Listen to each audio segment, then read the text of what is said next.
In this video, we are going to be looking at the tactics and formation Enzo Maresca needs to utilize to see Chelsea finish in the top four. Now, currently they are sitting in fourth, but with how tight of a race it is at the end of the season, anything can happen. So let's first look at the formation.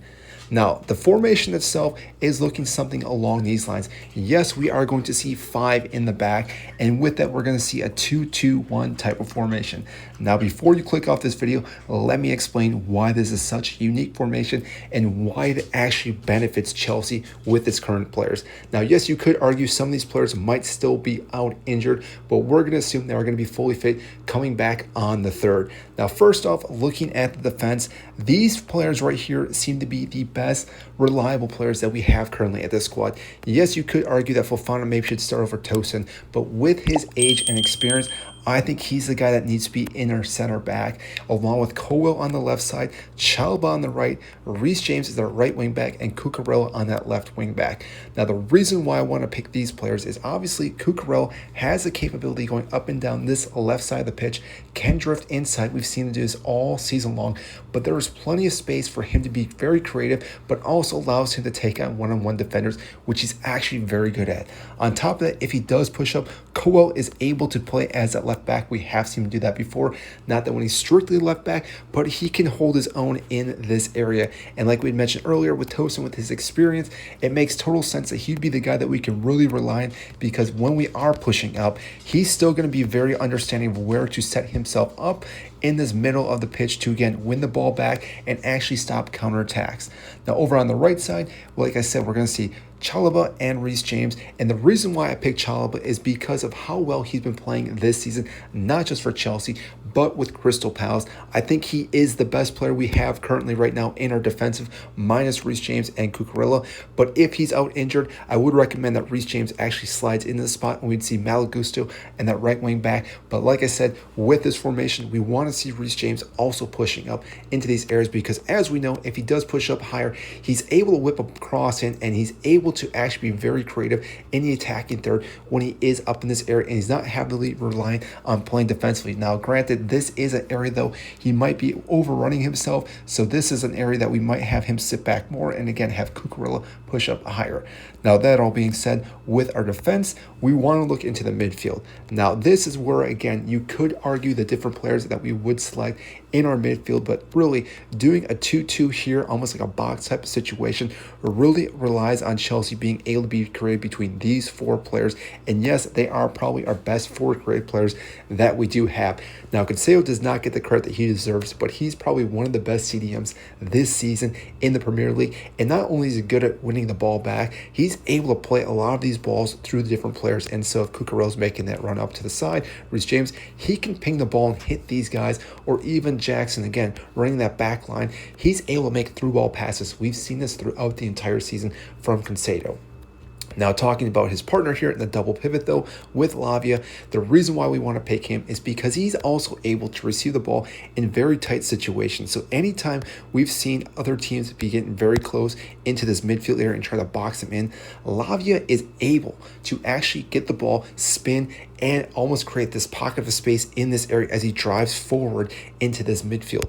And this is something that Chelsea have been lacking as of lately, because the players that they currently have here aren't very good ball carrying players, except maybe Palmer and Reece James. There aren't too many players that can actually drive into the attacking third.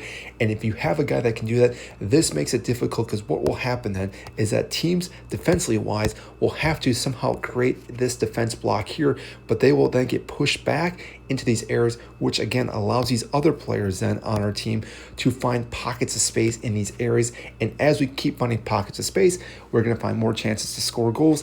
And both these players are, again, very good defensively wise, so they will be able to clog up this entire midfield. And on top of that, we could also have Cucurella push in, Reece James to add in more players into the midfield, and that is going to allow us to really actually own the midfield and again be very creative with different players.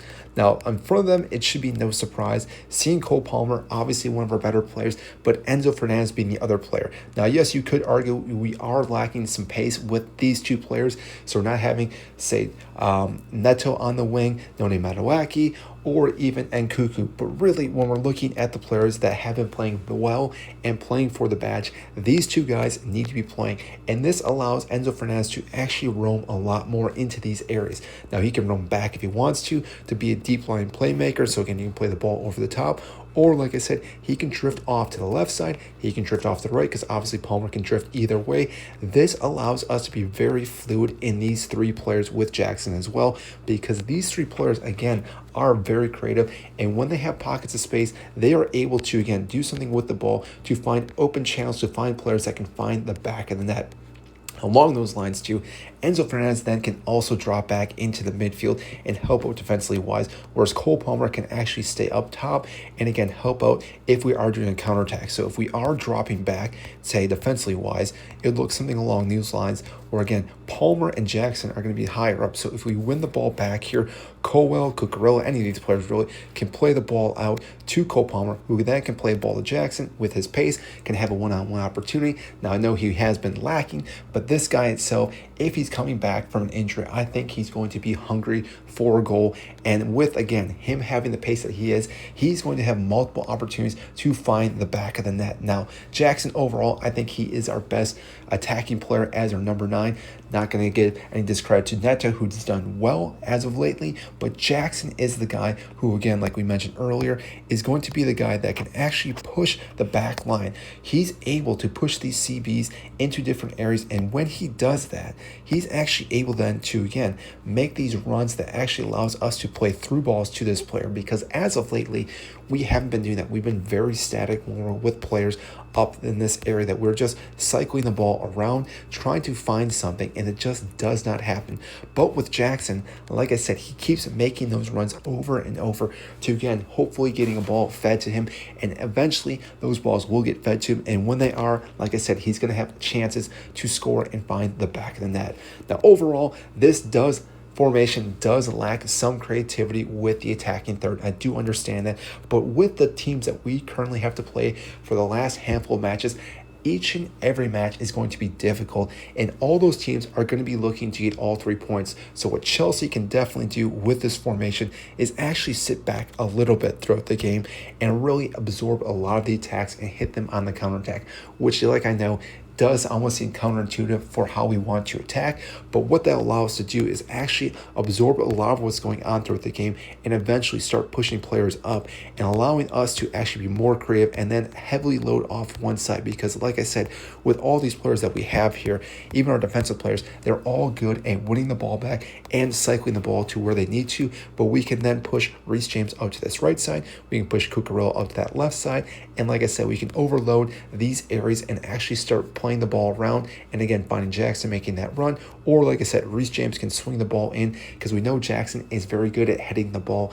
as well. Now, overall, we still do have some players coming off the bench that can make a huge difference. I think, like I said, Neto is a guy, if some of these guys aren't fully fit, is a guy that does get in the starting 11. If not, he's going to be the first guy coming off the bench.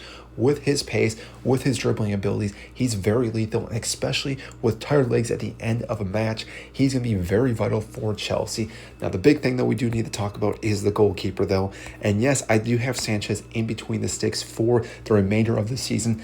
Him and Jorgensen obviously are a coin flip. They both have had their good games, their bad games, in between games. I think Sanchez, as of right now, makes more sense because he is able to play the ball over the top. He is a better shot stopper. Yes, he does have his errors, but so far, I think overall he has been better this season compared to last season, even though that bar is not very high. But I think the big thing here is having these three guys in front of him, because if they are in front of him, these guys all understand how to open up pockets of space and, again, receive the ball in different areas. And if that is the case, Sanchez shouldn't have as much stress on him, because these three guys, like I said, can obviously win the ball back, and they're also going to have Concedo and Lavia in front of them as well, which, like I said, teams are going to have a very difficult time coming down the midfield in any of these areas, because they are going to get stopped by Concedo, Lavia, Tosin, Chalaba, Colwell, and even, like I said, Reece James and Cucurella can push into that midfield, and therefore Chelsea should win most of their matches. And like I said, they do not have to win every single match, but they do need to win a good majority of them, because currently right now with top 4, we do not want to rely on 5th position. We have Newcastle, Manchester City right next to us. Any of those teams, and even Brighton, can obviously push into the top 4. Now granted, we still have to play Nottingham Forest as well, who is ahead of us. So again, winning those games will be obviously crucial for us finishing in the top 4. I do know what you guys want to think about this. Comment down below if you think this is a good formation, bad formation, or what Chelsea should do differently with the players that we currently have, and where do you see Chelsea finishing at the end of the season. Again, if you did enjoy this video, hit the like button, subscribe down below. I greatly appreciate it, and I will see you in the next video.